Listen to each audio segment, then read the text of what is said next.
యేసు ప్రభువు వారు చెప్పిన మాటలు ఇంకెవ్వరూ చెప్పలే. గౌతమ బుద్ధుడు ఎన్నో చెప్పాడు. మంచి మార్గం నడవండి, అసత్యం మాట్లాడకండి, ఎవరిని హింసించకండి, అది ఇది అన్నాడు. కానీ మీ కొరకు విమోచన క్రయధనముగా నా ప్రాణమునిచ్చుటకు వచ్చి తిని అన్నాడా? ఎవరైనా అన్నారా? పోని గౌతమ బుద్ధుడు కాదు, ఇంకొకడు అన్నాడా? ఇంకొక ఆయన వచ్చాడు, మీ చర్యలకు మీరు బాధ్యులు కాదు, మీరు ఏం చేసినా సరే మంచి కానీ చెడు కానీ అన్ని జీవరాశుల్లో ఉన్నది నేనే. చంపేవాడెవడు, చచ్చేవాడెవడు? చంపేది నేనే, చచ్చేది నేనే, రేపు చేసేది నేనే, రేపు అయిపోయేది నేనే. నేనే అన్నిటికీ బాధ్యుణ్ణి. నీ ధర్మము నీవు చెయ్యి, పాపపుణ్యాలు నీకు అంటవు. ఏ పేరున ఏ రూపున కొలిచిన ఆ పూజలన్నీ నన్నే చేరుచున్నవి. No objection. నీకు నచ్చిన రూపంలో, నీకు నచ్చిన పేరుతో తలుచుకో దేవుణ్ణి, అది నేనే అని అందరికి ఒక బ్రాడ్ పర్స్పెక్టివ్, ఒక విశాల భావన పరిచయం చేశాడు. ఏ రూపమైన ఓకే,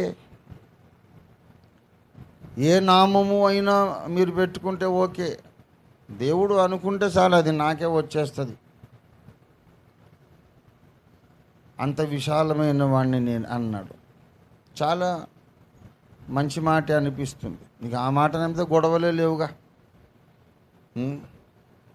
ఒక దేవునికే జై కొట్టమని ఎందుకు అనాలా? ఆయనే చెప్పారు, నాకే కాదరా, ఎవరికి జై కొట్టినా ఆ జై నాకే వస్తుంది అన్నాడు ఆయన. నువ్వు అల్లా జయ్యను, యేసు జయ్యను, నాకే వస్తుంది అన్నాడుగా. ఇక మళ్ళీ అది నమ్మలేదా నువ్వు? ఎందుకు ఒకడికే జై కొట్టమని మమ్మల్ని కొడుతున్నారు? సరే మంచిది, ఈ మంచి మాటలన్నీ చెప్పాడు. కానీ పాపములు క్షమించుటకు నాకు మాత్రమే అధికారం ఉన్నది. నేను తప్ప మిమ్మల్ని ఎవరు నరకము నుండి తప్పించలేరు. మీ పాప క్షమాపణ కొరకు అవసరమయ్యే ఖరీదు చెల్లించడానికి, నా ప్రాణమునివ్వడానికే నేను పుట్టాను, ఇందుకే పుట్టానని ఆయన కూడా చెప్పలేకపోయాడు. అందరూ వచ్చారు, ఎందరో మహానుభావులు, అందరూ మంచి మాటలు చెప్పారు. ఇంకొక ఆయన వచ్చాడు,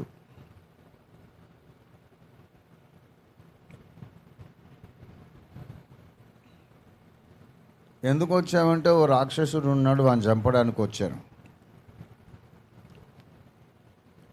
ఎందుకయ్యా వాడిని చంపడానికి ఇక్కడి దాకా రావడం ఎందుకు? నీ చేతులు పొట్టికైపోయినాయా?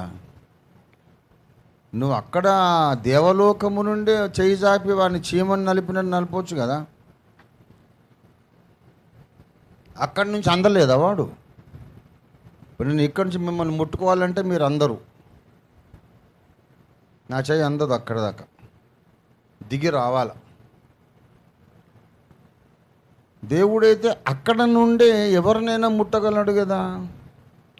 కష్టపడి ఇక్కడి దాకా ఎందుకు వచ్చే స్వామి అంటే అదంతా నా లీలలే, నువ్వు అట్లాంటి ప్రశ్నలు అడగొద్దు, అది నాకు తెలిస్తే కానీ నీకు చెప్పడానికంట. ఇప్పుడు నేను ఏం చేశానో నేనే చెప్పలేకపోవడం, దాన్ని లీల అంటారనమాట. లీల అంటే ఏంటంటే, ఎందుకు ఇట్లా అని నువ్వు అడిగితే నాకు తెలియదురా బాబు. నాకు తెలిస్తే ఎక్స్ప్లెయిన్ చేయగలిగితే అది లీల కాదు, ఎక్స్ప్లెయిన్ చేయలేనిదే లీల. ఎక్స్ప్లెనేషన్ లేనటువంటి చర్యలనే లీల అంటారు. సరే ఇంత చేసి వాడిని కొట్టి చంపారు. వాడు ఇంకో దేవునికి పరమభక్తుడు, మళ్ళీ అదగుడు వాడు ఇంకో దేవునికి ఏం లక్ష్మణ స్వామి, అవునా కదా? ఆయనకు తెలుసు అసలు ఆయన కండ్ల ముందు అంత లక్ష్మణ స్వామి ఇక్కడనే ఉన్నాడు. మరి మీరు మీ అన్నగారు ఎవరినైతే కొట్టి చంపారో ఆయన పెద్ద ఇంకో భక్తుడు కదా, ఆయన అడ్డబొట్ల భక్తుడు. మళ్ళా సామాన్యుడు కాదు, కైలాసాన్ని పెకలించి ఎత్తుకున్నాడు ఆయన. అటువంటి మహావీరుడు, మహాశూరుడు, మహాభక్తుడు. మరి వాడిని చంపడానికి అదే ఇదంతా. వాడిని చంపడం ఎందుకు, చంపడానికి నీవు ఇక్కడ దాకా రావడం ఎందుకు అంటే, మరి మా వాళ్ళు భూసురోత్తములు చెప్పుకోవడానికి ఏదైనా ఉండాలి కదా సార్ స్టోరీ. అంచేత అన్ఎంప్లాయ్మెంట్ స్కీము, అన్ఎంప్లాయ్మెంట్ కలగకుండా ఎంప్లాయ్మెంట్ కొరకు పూజారులందరూ కూడా చెప్పుకొని మనుషులకు ఎంటర్టైన్మెంట్ చేసి దక్షిణ తీసుకోవడానికి ఒకటి ఏదైనా ఒక మంచిగా కథ ఉండాలి కదా. అందుకు నేను వచ్చానంటాడేమో. మరి ఇంత చేసి ఆ రాక్షసుని చంపాను, వాళ్ళని చంపాను, వీడిని చంపాను అంటారు తప్ప, ఓ మానవుడా నీలోనే ఉన్న రాక్షసత్వాన్ని చంపడానికి నా ప్రాణమునివ్వడానికి వచ్చాను అన్నవాడు ఎవడు లేడు, యేసయ్య తప్ప. దేవునికి స్తోత్రం కలుగునుగాక.